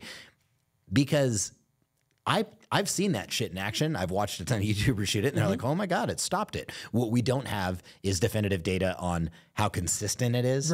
Right? And the backface deformation and all the things that go into making body armor. But I've seen that shit stop rounds. And I guarantee you that you will be able to get that type of armor way less expensive than you will be able to make it yourself. I'm going to nix you out there. I'm going to say don't do that, because you can get our steel for like $125 with a plate carrier, $150, something like that. Yeah, that's also very true. So we have like, you're talking, if you were to get our plate carrier and our body armor in the cheapest bundle that we have, it's our AR500. It's NIJ certified. It's got frag mitigation coating on it. It's $197 on our website, like $197. That's with a plate carrier, right? That's with a plate carrier. So with a plate carrier, 2 plates. This isn't a sales pitch. What it's this not. is, it's like what this is if you're a quote unquote ceramic or bust guy and you can't fucking afford ceramic, get steel. Body armor now is better than body armor later. Yeah. A gun now is better than a gun later. Right. Yeah, because when you need it, it's too late. When you need it, it is too late. Right. So don't make it at home. I mean, the stuff that we've got is NIJ certified, and I guarantee if you buy that, it's going to be way easier for you to. It's going to be less expensive and more effective than anything that you could build out of your garage. Right. The thing, and what I've seen people do, I've watched probably the most effective homemade body armor video that I watched. It was a guy that was doing. He bought fiberglass, I think, from we watched that together. His local hardware store, and he put epoxy on it, and he layered these layers of epoxy. But in order to make it form, he laid it up against a piece of body armor that he already had. Right. He's like, to get the size right and the curvature right and the form right, I had to lay it up against a piece of body armor that I already have. Now, could you build that form yourself? Sure. Yeah, you could, but now you got to get the wood, and you've got to chisel it out or whatever. If it's an at-home science project, sure, go for it. But I think it's one of those things like you're talking about. It's like you could build a gun at home. I've seen a lot of the 3D printing stuff, and it's getting pretty impressive. Yeah, but is it effective? But like, would you rather go and buy a 3D printer, if you learn how to do it, and then do all that stuff over just getting a Glock? No, or even getting a High Point. High Point makes a $200 handgun. Okay, like it is not like very good. But I'll tell you what, at 5 yards, you don't care. You don't care, because you'd rather have a High Point than no point. Yeah, I'm dead serious, man. I would rather have a High Point at my lowest If you point. couldn't afford anything else, and you know, and everybody say what you say about High Point. Say what you say. Say what you need to say. Say what you need to say. You and I have put many rounds through that yeet cannon. It's only jammed like twice. Dude, it has not malfunctioned like very often. I'm very impressed. I know. It's not my shot group looks like absolute shit. I would never reach for it in an emergency. No. No. But if that's all you can afford is a $200 handgun, good for you, High Point, for making a gun that anybody can fucking afford. Instead of paying $500-600 for a Glock, now you can get one for $200. And some people really do. You can also get a PSA dagger for like $200 too. PSA dagger? Yeah, it's their Glock clone. It's $200. You can get it for like $200 sometimes. Holy shit! So disregard about the High Point. Yeah, you can get PSA blims for the rifles for $400. I've seen a frame go for like $40 before, and then I've seen their slide go for like $99 with a barrel and sights. So like, if you're like a hunter. If you're like hunting this shit down, you could get like a $150 pistol that is from PSA. Yeah, so just do that. Yeah. All right. So what we're getting at is there is no excuse. Yeah. Yeah, there's no excuse. Yeah, but making it from home, I would advise against it. So it says what ratio or balance of weapons training should be pistol versus rifle in the realm of most people? In the realm of most people, don't walk around with a rifle on their chest, and your car isn't a safe. What's the best way to make use of time and ammo for training? Okay, so I'm gonna condense this question to what should you train with, a pistol or a rifle? Is what it sounds like to me. Which one should you? What should your percentage split be? I will tell you. I can only speak from personal experience. My personal experience is I have way more training with a rifle, and I'm better with a rifle than I am with a pistol. So I train with a pistol most of the time. When we go to the range, like when we were at the last one, like I wasn't involved in a whole lot of the rifle stuff. I really try to get out there and shoot the pistol as much as I possibly can. The pistol is where I suck. Therefore, the pistol is where I train. And if that is the case with you, then do that. If you're already adequate with a rifle, and most people are, because, well, it's a rifle, and they're just easier to shoot. They're much easier to shoot. They're much easier to shoot. You're more accurate with it. Then train with a pistol. And if it's the other way around, where you're just I've seen it the other way around with guys that we went out to the range with. They're really good on a pistol, and then you put a rifle in their hand, and it's not. Yeah, they're just not used to it. Their mag changes are really slow. They're just the manipulation of the firearm in general. When they get a double feed, they don't know what to do, because they're so used to clearing those malfunctions on a pistol that when they get it on a rifle, they lose their mind. And so if you're not good with malfunctions on a rifle, if you're not good with manipulating your rifle, changing your mags, all those things, then get out there and train with a rifle. Right? So it's just, where does your own talents lie? And that is the answer to that question. I would say 70-30. Okay. I would say 70-30. Now you're going to say 70 rifle, I hope. I'm going to say 70 pistol. Okay, why? Because 99% of the time, you're going to be walking around the streets with a handgun in your pants. That's a good point. If something pops off, that's a good point. I want you to be so ridiculously trained with that handgun, you're not going to fucking miss. Yeah, that's a good point. Now, I'll be a little lenient on the percentages there, depending on what your home defense weapon is. Now, if your home defense weapon is a rifle that's by your bed, maybe add some more percentage to how much you train rifle. Right. Train in those confined spaces, move around. Yep. But most of the time, you're going to have a handgun. Handguns are harder to shoot. Yep. So train more with that handgun, because it's a more difficult weapon to master. Right. And other things outside of like training goes beyond actually shooting the gun at a range. So training could be you have a small home defense shotgun. Let's call it a Kel-Tec KSG. Right. Maybe you got it laying under your bed, right? If that is your home defense and it's a Kel-Tec KSG shotgun, then take that shotgun, empty preferably, and pull that thing out when you're laying in bed at any given time and just set an alarm, right? That goes off in 2 hours while you're watching TV. And when that alarm goes off, pretend like that's the home intruder, right? Pretend like that alarm is the time you need to access that. And you'll see the deficiencies right away. You'll reach under, you'll grab it, hopefully you already have a round chambered, but you'll need to know, I have to take this weapon off safe. I have to get out of my bed. I've got to point it towards the door. Does my light turn on, right? All those things and if all that works efficiently, then you're good. Put it back under your bed and maybe do it again in a week. But it's important to know that just because you train on the range with it, when it's under your bed, like, do you know that your light's operable? Do you know that your weapon is on safe or on fire? Right. Do you have is your battery charged? And a Kel-Tec has a selector lever to switch between the two tubes. Is the tube that you have your ammo loaded into, if it's only one tube, selected? Is it the tube that's selected, right? All those things come into play. Or did you think to yourself one day, oh, I'll be extra safe and I'll switch it over to the tube that doesn't have ammo in it? Exactly. All those things go into the training. So it really just depends on the environment, where you are, what you're using, and what you're good at and what you're not good at. Most people are not as good at a pistol, and you're right. Most people do carry a pistol around more so than a rifle. And so it would probably be more efficient to train with that. Yeah. So I think that's our answer on that one.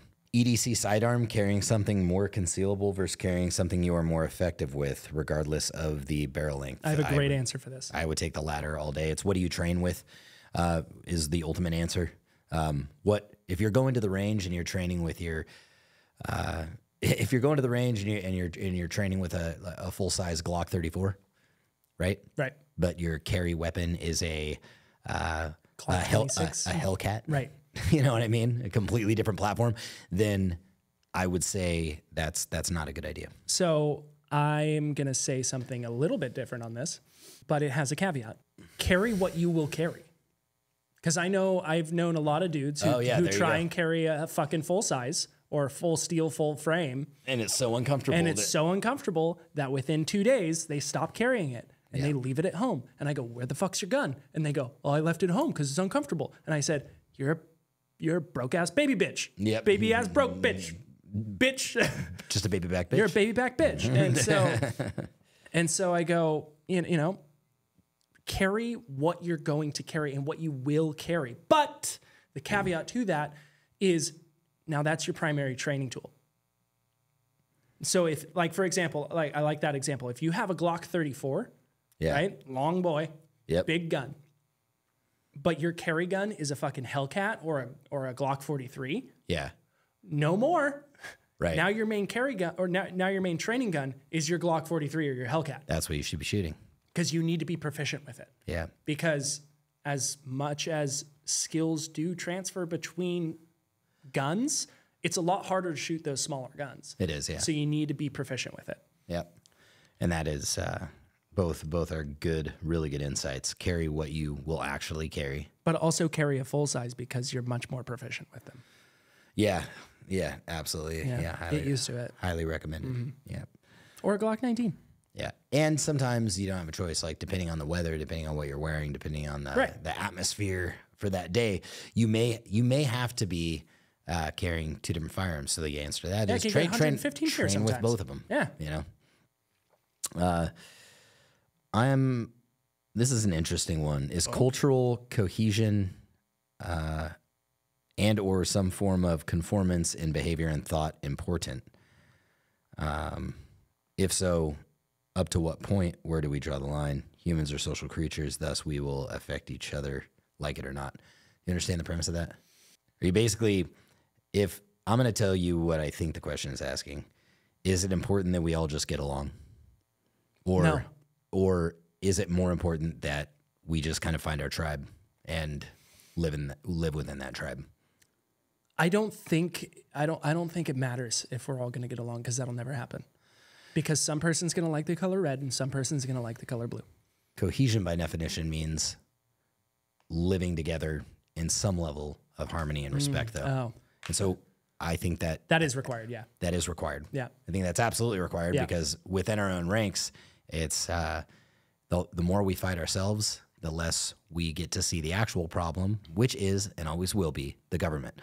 And as long as we're fighting whites versus blacks, as long as we're, Jews versus Christians, as long as any of that shit's going on, the government is over there doing whatever the fuck the government's over there doing whatever the fuck they want to do. Happy that we're fighting amongst our own ranks. So yeah, I do. I think it's incredibly important. Now, does that mean that as a Jew you have to hang out with Christian? No, I think it doesn't. It doesn't mean you have to. Is it probably good that we do that? Sure. Yeah. Find some common ground other than fucking religion and make it a thing. The more we do that, the better off the society is as a whole, because the less apt we are to enter a civil war, the less apt we are to bicker over the nonsense that's outside the betterment of our future. Yeah. Like, your idea sucks. So does everybody else's. Yeah. So like, just get along. Because your idea will always suck to somebody. It's always going to suck. You know how many guys, look, there's a lot of people out there that don't like, look, here's a good example. I like Elon Musk. I hate Teslas. I can do both things. I like the man for his values, what he stands for. I just hate electric cars. Easy peasy. Easy. Easy peasy. Right? You don't have to hate Elon Musk. Yeah. Because you don't like electric cars. Yeah. Wow. I know. What a crazy thought. I know. What's amazing is most people driving those cars, The worst drivers on the planet. most people that are driving those cars, they're most of their ideals don't lie with his. Dude, Isn't that interesting? My favorite thing is the people who are stuck with their Teslas that then realize that they hate Elon Musk. Oh, yeah. That's my favorite, dude. Oh, I love it. Yeah, where he comes out with some post And they're like, and he makes some video and they're like, oh my God. I hate my Tesla now. And it's like, dude, shut up. It's a car. It's a robo go-kart. It's a robo go-kart. Did I ever tell you that my buddy said that to Elon Musk about the Sportster? What's that? So Dylan, you met him. Yeah. He was at this party in Los Angeles, and Elon Musk was there, and him and Elon were talking, and he was talking to Elon. He's like, I really want to get a Sportster. And Elon goes, that'd be one of the best decisions you ever, like in his Elon voice, right? He's like, that'd be one of the best decisions you ever made. It's one of the greatest cars ever made, period. End all be all story.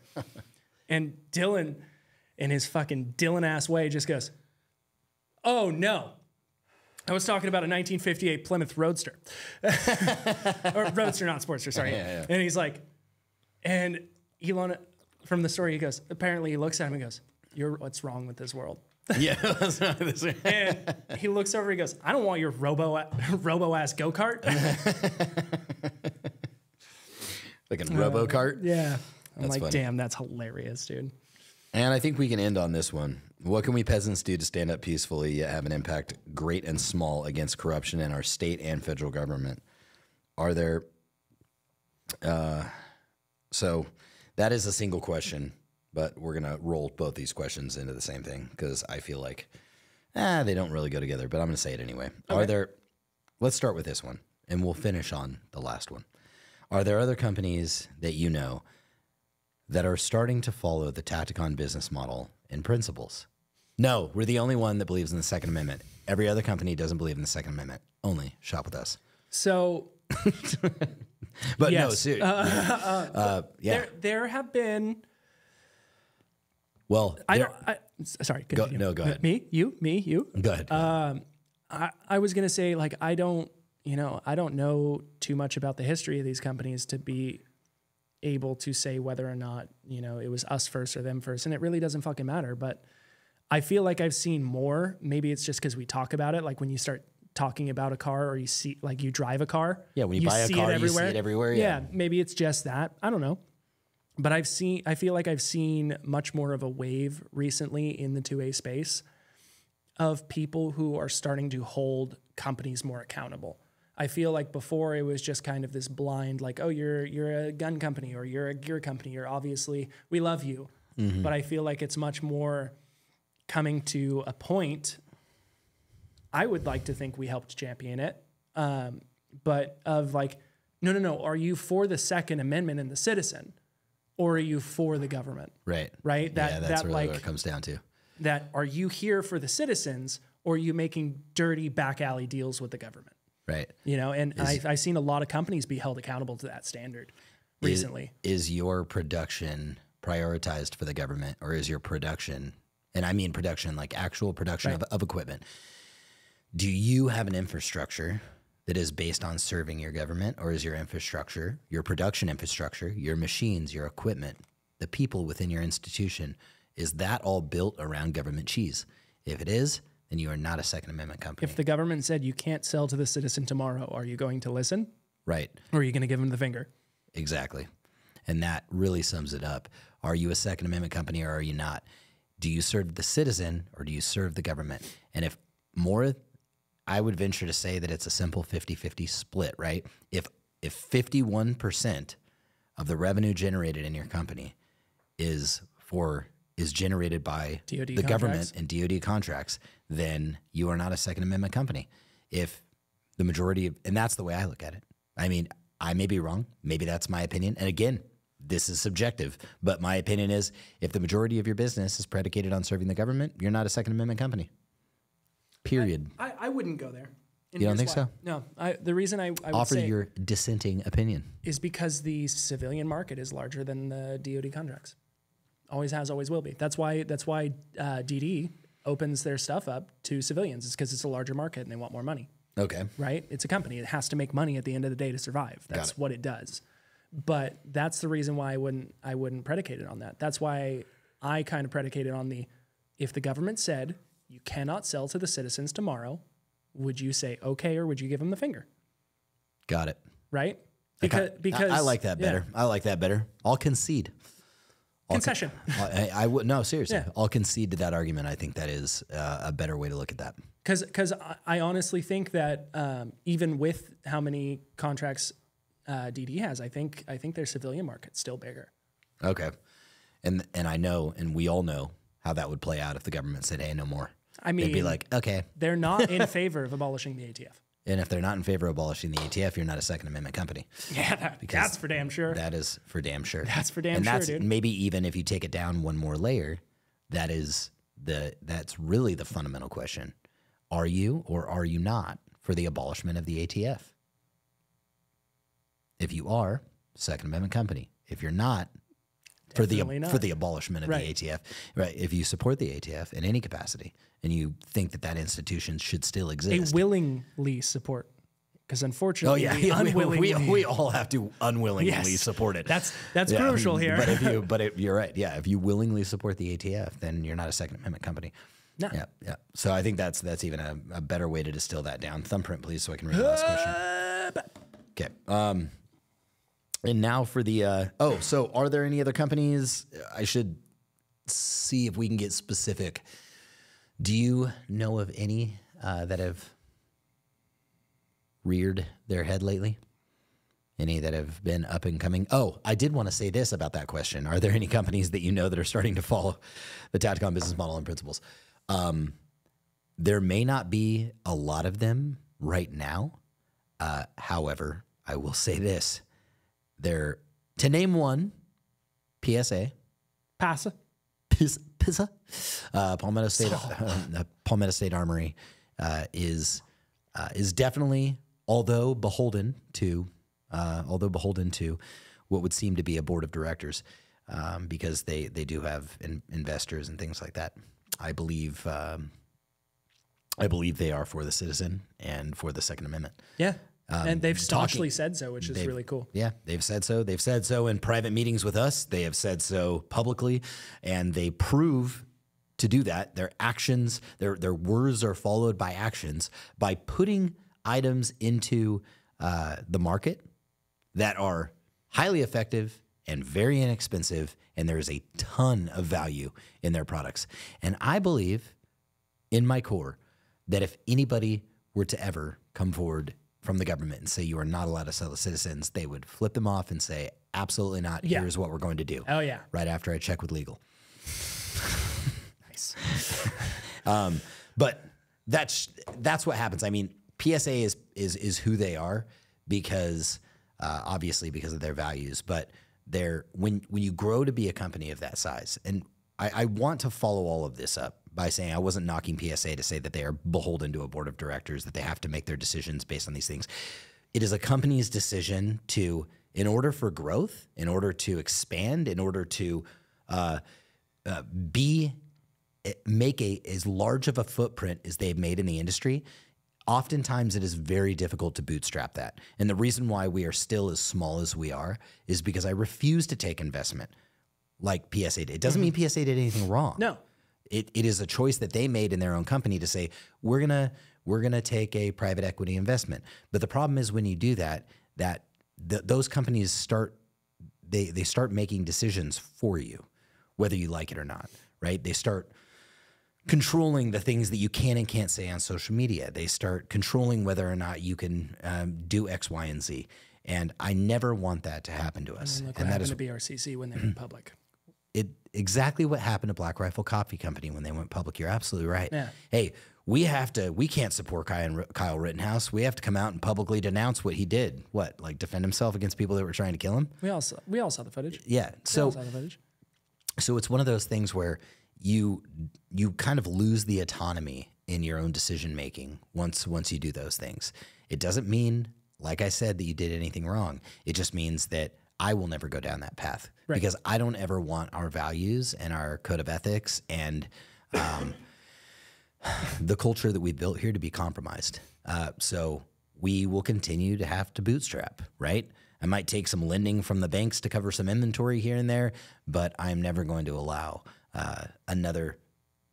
some suits sitting around a table to say Tacticon can or can't do this thing. Right. And most definitely not the government. So, so I think it's important to note, but what I will say is this. So PSA, that's one of the companies, absolutely great company. I would venture to say this is going to be really difficult, and you may have your opinions about this, but at heart, at least they used to. T-Rex Arms. T-Rex Arms. T-Rex Arms is in my opinion, a Second Amendment company. I know for a fact, I know in my heart of hearts that if the government ever told T-Rex Arms, hey, you need to shut down, you can't continue. Oh, he'd flip him the bird. He would flip him the bird and flip him the Bible. And say, flip him the Bible and say, fuck off. Yeah. So as much as I don't like a lot of things about them, I can willingly say that this is not under duress to all of you out there. I can willingly say he has a fever. that those guys are a Second Amendment company. No, they've done a lot for the Second Amendment in their state, which, again, like we've talked about, it's a ripple effect. Right. You know, when it happens somewhere else, it ripples throughout. Correct. Now, smaller companies, I don't know. I haven't really heard some of the smaller guys come out and really like make a stance on what they do and what they believe in. They just kind of make equipment. I'm sure they do like the Second Amendment, but I think a lot of these guys are just kind of making equipment and hoping to find a market for it. So, I'm not too sure. You've put on my thinking cap, and now I want to start digging more for sure. But I'll think a little bit more about that. And if Sons of Liberty Gun Works. Sons of Liberty. Yeah. Those guys are fucking 2A, dude. Okay, yeah, cool. So there's one. Cool. There's one. And now that the question has been posed, my eyes will be open. Right. Because now when I come across companies, I'll be like, who are they? What are they about? And then I'll be able to come back with probably a more definitive answer. Right. I've been staring at your face for months, so I don't know anything outside of your face in this room. Yeah, I know. That's really all you've been doing is editing the 2A Pro course. I went to Texas for that range day, and all I saw was a bunch of Jakes everywhere. I was like, just Jakes all over the place. And regardless of whether or not these companies are or aren't Second Amendment companies, I will say that many of the big guys, almost all of them, with the exception of PSA, Palmetto State Armory, almost all of them are not actual Second Amendment companies. They're there for their own self-benefit. They're there to serve their interests. They're there to serve the shareholders because they're public companies, and they're there to serve their government contracts. Now, that will change. Do I see it changing? I think that was the question. Starting to follow. They will all be starting to follow because what did we see at SHOT Show? When you go up to the third floor in SHOT Show, the top floor where all the big boys are, you know, Winchester and Ruger. And people were not there. There was not a lot of... People were not there. They just... There was just no traffic up there. Very empty. You know where all the traffic was? The traffic was down in the basement where we were. The reason why all the traffic was down there is because people understand that those guys upstairs, those corporate entities upstairs that are making all the things and beholden to shareholders and doing the things that those that the government wants them to do, those guys are not in the interest of the American citizen. And I think people are understanding that. And unfortunately, it's going to take that for the companies to come to the realization that, oh shit, people are not as supportive with us and for us as they people should be. Shouldn't be supporting the government that is trying to steal away their rights. Right. So what a crazy thought. The NRA booth was dead. Not a single person in it other than those that worked in it. Well, I you know, it feels a little slimy when we were talking about... And they probably had a $250,000 booth, dude. Probably. Yeah. It feels a little slimy like when we were talking about if a company can be redeemable, right? Yeah. When we were having that conversation. And I think they can, right? If they put their actions where it is. But it feels a little slimy if that's like their way to survive. They're like, oh, we have to get like this. Yeah. But I mean, then it's always back to the customer, which is, hey, do you want to support them even though they're changing their actions? Right. It's still on you. Yeah. So a company changes based on survival. And they are only having to survive because the people, us, decided we weren't going to support that anymore. Well, we're getting what we want, right? We didn't support them. They are changing. Benefit of the doubt? I think so. Yeah. You got what you wanted. Let's give it another shot. Right. But the caveat is your actions have to speak to that. True. You can't just say you're going to do it. You got to do the things to do it. Some people get back with their significant other after they've cheated. Some people don't. So, right. It's up to you to decide. It's up to you to decide. I'm not going to judge you either way. Right. Because I'm judging you right now. Yes, because I'm already judging you. Because I'm already judging you. But a lot of the bigger companies, bigger armor companies, the Point Blanks and Safariland, and you know, those booths didn't really have anybody in them. Glock didn't really have anybody in it. You know, it's just, it's one of those things where like I think people are understanding that. Not to mention, this market is kind of wide open and ripe for the taking now because technology and the ability to leverage other people's manufacturing and the ability to digitally market yourself and get out there as your own small company in the Second Amendment space is more prominent than ever. A lot of people can do a lot of things that they couldn't do 10, 20 years ago. With a laptop. With a laptop. Yeah. You know what I mean? I mean, you could literally start a business in the Second Amendment like today if you wanted to and be generating probably six figures within the first year or two. It is very, very possible. And it can go 100 different directions of doing that. But the availability is far more ubiquitous than it has ever been before for just being able to start a business and to be able to run a business. And so that competition has kind of pushed these big guys out of the market. Mm-hmm. It's like, hey, you are no longer the gatekeeper to the Second Amendment industry. Like these technologies are available to anybody. You can get a CNC machine and plug it in your garage and start making parts. Right. You know what I mean? You can get a resin 3D printer and start making very durable parts. And if you sign up for the 2A Pro course, down below in the description, we will show you how to do that just the way I did 10 years ago when I started Tacticon. Okay, so anyway, I love doing that. The segue, the plug breaks, the shameless plug breaks. Shameless plug. That's my favorite. Are there? Yeah. So you remember my mental tic that I said I would think of something? Yes. Do you remember when you said blow out of the water? Okay. Get blown out of the water. Yeah. See, my brain goes, oh, blown out of the water? I had a girl do that to me once. I married her. See, but I stopped myself. Yeah, right. Yeah. But all I wanted to say for 10 minutes was that. Yeah. And you still said it. And I still said it. You just waited. Yeah. Yep. But it was because I needed to give the example. And you had to get it out. You couldn't have kept that in. You were twitching. I saw it in your eyes. Dude. Saw it in your eyes. You were twitching, good I sir. don't know if I have anything else other than... I don't either. Yes, I do, a little What bit. can we peasants do to stand up peacefully yet have an impact, great or small, against corruption in our state or federal government? Be a good person, encourage other people to be good people, stand up for what you believe in, and hold your people accountable. Vote and train is my Yeah. answer. And yeah, that's it for that question. Yeah. I have something. What Little up? something. Holler. So we've heard these alpha bros online, you know, like the Tics. Oh, say yeah, the you need Tates. to escape the Matrix. Yeah. You yeah, know, yeah. escape the Matrix. I'm You gonna bald. give me any other direction Listen. than that? Listen, Tate. Listen, first off, I'm not listening to a balding, no-chin man who used to sext other men while his girl was on cam, okay? I'm not listening to your advice. I don't give a fuck how much money you have. I guess I'll never make it into his fucking elite mastermind group. His elite masturbate group, dude. Will I never be part of his elite mastermind now that I've But said I had this idea. I had this thought, and maybe you guys can check me with it. I talked to Carly about it Okay. a little bit last night. The Matrix, right? The idea of the Matrix, the system that we're all plugged into, not a literal fucking Matrix where they're draining us like a battery, but Got the it. system that is the Matrix. Right. Right?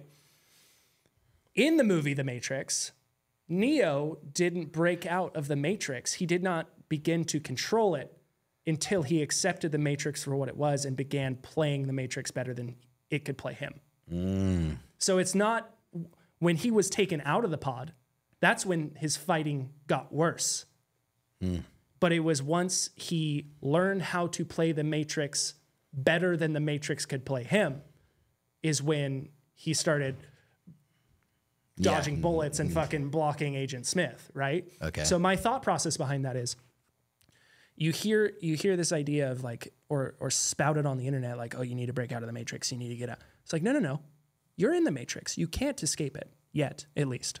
Hopefully you can in that terms. Learn to play the game better than it plays you. Adapt and overcome, would you say? Improvise, adapt, overcome. Good.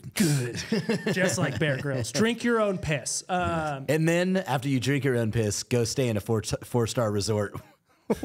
When the And drinks- eats Wagyu. Yeah. and eat some Wagyu when the camera turns when the off. camera turns off. But for reals, like, you know, if you're online and you're getting this duress from being like, from people saying shit about you, ignore them. They're not real, dude. Yeah. They don't exist. Yeah. If I haven't met you in real life, you're not real. I will say that when it comes to problems that you're having with anything, even with other people, your problems will typically, mine, speaking from personal experience, my problems have died from neglect. I just stopped paying attention to Right. them. You just ignore them. It doesn't become a problem anymore. Right. You can do that too. Yeah. But And like, I'm not saying put your head in the sand. If it's a legitimate problem, like you have cancer and you need to go to the doctor, obviously it's a problem. Right. Address it. You can't just make that go away. But I mean, most problems just die of neglect. Right. People on the internet, if you don't pay attention to them, is it really a problem anymore? right. Is it? Is it? No. I mean, I don't think so. Like, is it going to affect you? The thing that affects you is what I stopped doing was going to Reddit, That'll help. right? Dude, So- just getting off the internet will help. Right. Reddit used to, you want to torture me? Would it consume? Put me in a room and read Reddit posts about my company on a loudspeaker without the ability for me to plug my ears, right? Tie my hands behind my back and then just play Reddit posts about Tacticon. I mean, that, for me, I was like, why Like am that I... scene from 1984 when his eyes are open. Yeah. He's like, I know. It makes me, it made me neurotic. I was like, how are these people not understanding what we're doing here in the mission? And it is not my place to make them understand because guys like you are for companies like that. But people that are in this podcast are for companies like us. And that's the bottom line. And that's really all it ever needs to be. Yeah. We're not for everybody. We are not for... We're not for everybody. We're for a very small, probably, set of people that'll hopefully become bigger one day once they see the light. But the reality of it is, dude, we do things a certain way for them. We don't have to do things for everybody because if we did things for everybody, then I could walk up to anybody and give them our product and say, here, This is we made this for you because you're anybody. Nobody wants that shit. No. Nobody wants that. No. That's terrible. No. It's a terrible way to be a human, but it's also, from a business perspective, a terrible way to market in general. Right. Right? Do I want to do, do I want to perpetuate, do I want to serve marketing or do I want to serve the market? I guess is the best way to say that. That's a good Do question. I want to serve marketing as a tradition, as a concept, and as a taught practice, or do I want to serve the market who comes to us and exchanges their time, energy, in what they pay for and in what they earn at work they use the dollar to exchange that for the good. Okay? Right? For the product that they're purchasing. So because there's that exchange of their time for our products, it would only behoove me to make sure that we know who these people are and we serve them the best we can.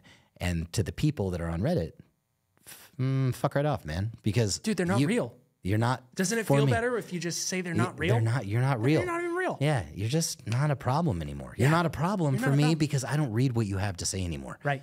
Right? Because at first, I really did try to understand. I tried to feel them out. I was like, what can I do to pacify these guys? And they're like, your body armor's made in China. And then I post videos. I'm like, no, it's not. Like it's literally it's made right here. It's right here. Here's I'm a standing video in front of me it. Like, making it. This is me making the armor. And they were like, oh, bullshit. But this is also made in China. And it's like the further and further I went, the more neurotic I got. And I was like, I'm doing the wrong thing. Right. All this attention is being taken from the people that matter. Right. I give all this attention to these guys that don't matter. They're never going to buy from me. I mean, they're never going to support the company. They probably don't even truly support the Second Amendment. They don't understand what it is. And hopefully, like when I said see the light, I meant not see the light and buy Tacticon. I mean just see what the Second Amendment is all about. Hopefully they find their fucking way. Hopefully they stumble into the podcast one day and understand that, like, dude, I'm not mad at them. You just came to an opinion at some point in time in your life, and and I don't agree with, and maybe you'll understand what the Second Amendment is really all about. Right. And and it's about protection of our freedom. Period. There's nothing after that sentence. It is protection. It is the ability to protect your freedom. Yeah. That's it. Like you can't. It's that simple. It's that simple. Yeah. I don't know, man. That's why Joe Rogan doesn't read any comments. Yeah, I heard that. It doesn't bother him at all. You know why? Because he doesn't fucking read them. Yeah. He doesn't care. Yeah. And, and that goes into another thing that, something that we're going to kind of bake into that 2A Pro course about social media. If you guys are thinking about wanting to get into the 2A Pro course. Of course, if you guys are thinking about social media though, like doing it and being a part of it, there's a thing that gets tossed around a lot. You're going to hear a lot of these gurus talk about this too. And this is all kind of part of that matrix that Nolan was discussing a second ago. These guys will say the matrix and they will say, just be authentic. And to that, I say no. To that, I say being authentic is kind of a scapegoat. And I think it's doing a big disservice to those of you in the Second Amendment community, to those of you who are trying to get into social media, trying to start. And social media it's a thing, right? You're on it right now, right? And it's your ability to have a voice on social media. All it is, in my opinion, everybody's got a megaphone. It's the ability for you to have a voice outside of the people that you immediately surround yourselves with physically, right? And if you choose to go that route, being authentic sounds good rolling off the tongue, but I think it's a mistake.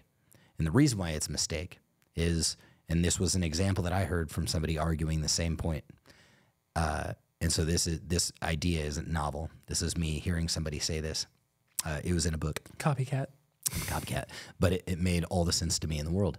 You wouldn't go to a Taylor Swift concert and... Correct, I would not. He would not. Did we talk about this in the last podcast? I don't know. But I'm just saying I wouldn't. It's still important. It's still important. It's still important to me. If you went to, let's take Taylor Swift out of the fucking mix here. Okay, I'm sorry, guys. Tool. You went to a Tool concert. Fair enough. Fair enough. We can all get behind the fact that Tool is a badass band. Hell yeah. All right. So, if you went to a Tool concert and hey, Maynard's having a shitty day. And so he played like shit, sang like shit. He's authentic. He's being authentic. He's to just who being, he is. he was just being authentic for the day. The problem is you paid $1,200 for front row seats to that fucking concert. He's being authentic. Is that a problem? Of course it is. Because you came there to see him in his best self. I want to watch that fucker's fingers bleed. You want to see him. You want to see Maynard perform. You want to hear those vocals come out, man. You want to see that band really give it their all. And if that band has the flu and they decided not to cancel the show and they were like, hey, man, just go out there and be authentic, and whatever comes across, you know, with our set just comes across. It's going to, I would not like that. No. Fuck your authenticity. Consistency is what matters. You should be authentic to yourself in who you are and your moral values. True to yourself, true to your values. But what you really got to be is consistent. When you and I make content, whenever we get back to making content, I mean, really, one of the things that we try to do is we try to be consistent in our message, consistent in the quality of your edits, and you're always trying to improve. And that's really what matters. So I think, I don't even know how I found my way in this conversation, but your point was the Matrix, right? Right. And you were saying, dude, saying be authentic. Yeah. I feel like the most important thing we can do is disregard the people that will never have a place in your life, in your business, in your community. And because those people don't matter. The people who matter care about you and your life and your business and your family and the relationships. We have to get away from that. And I like the fact that you said you got to play the game.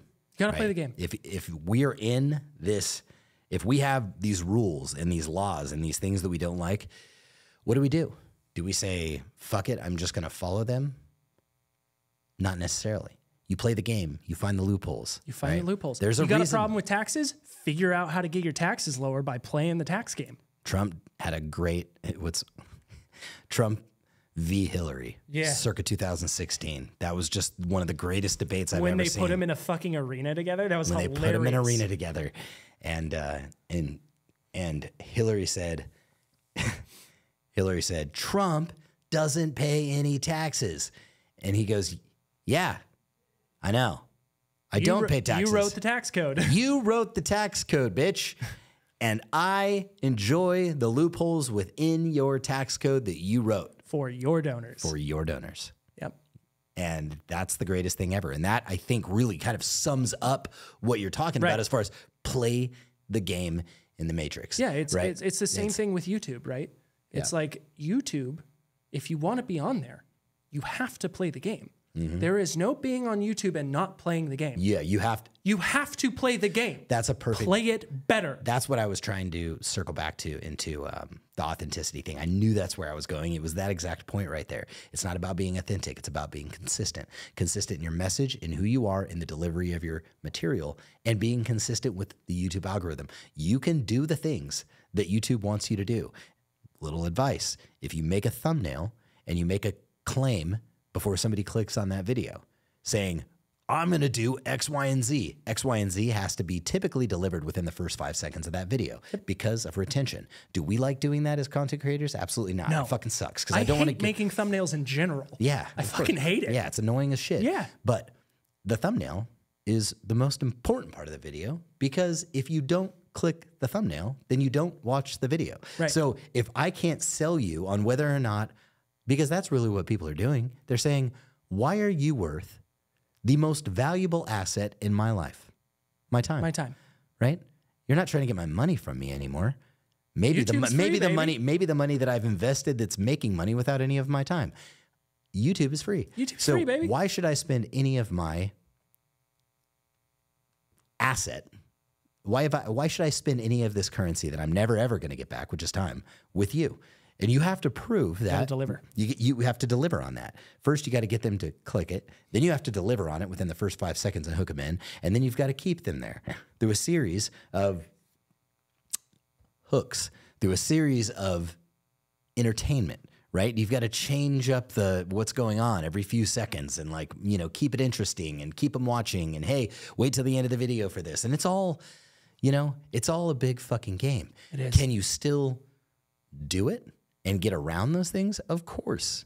Are there ways to say they're like, you can't talk about death online? So what did we begin doing? You saw the internet do it. They started saying unalive. Unalive. Yeah. Unalive. Unalive. Yeah. Yeah. You can bet your sweet ass if tomorrow YouTube said you can't swear in videos, Yeah. I'm going to have to censor because we want to be on YouTube. You could bet your ass that if I couldn't talk about on YouTube, I'm going to start saying sewer slide. I'm pretty sure you can't actually say that word. Oh, well, Whatever. Sewer slide it is. Whatever. You know what I mean? Yeah. It's one of those things that you just got to play the game and you got to play it better than, than the rules that they made. Yeah. There's a reason why. What's funny about what the people who don't like guns do is they actually drive sales for guns. And this is, it really is incredible. Obama, circa 2008. Greatest gun salesman alive. And if you look, this is so interesting because the government will come out and make regulations and make laws against firearms.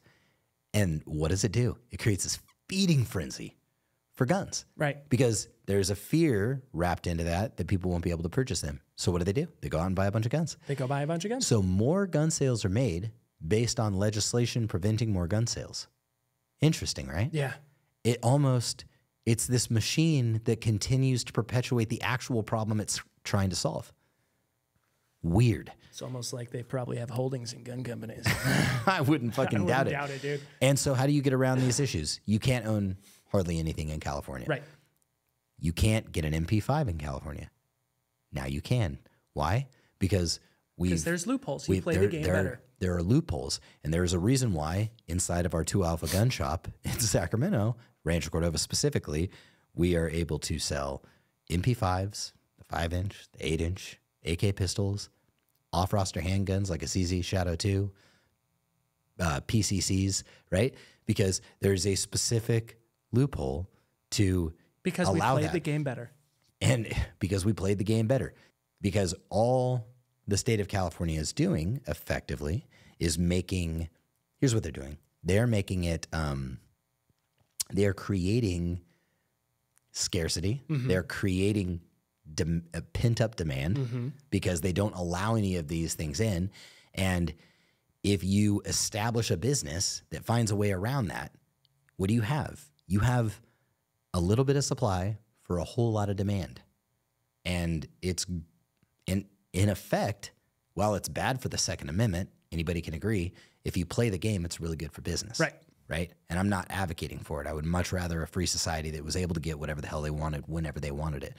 But if you're in the Matrix, play the Matrix game. Play the Matrix and game. it can often work out in your favor. And that's kind of what I was getting at. No, it's a great example of it. Yeah. But with that, we bid thee acquiesce.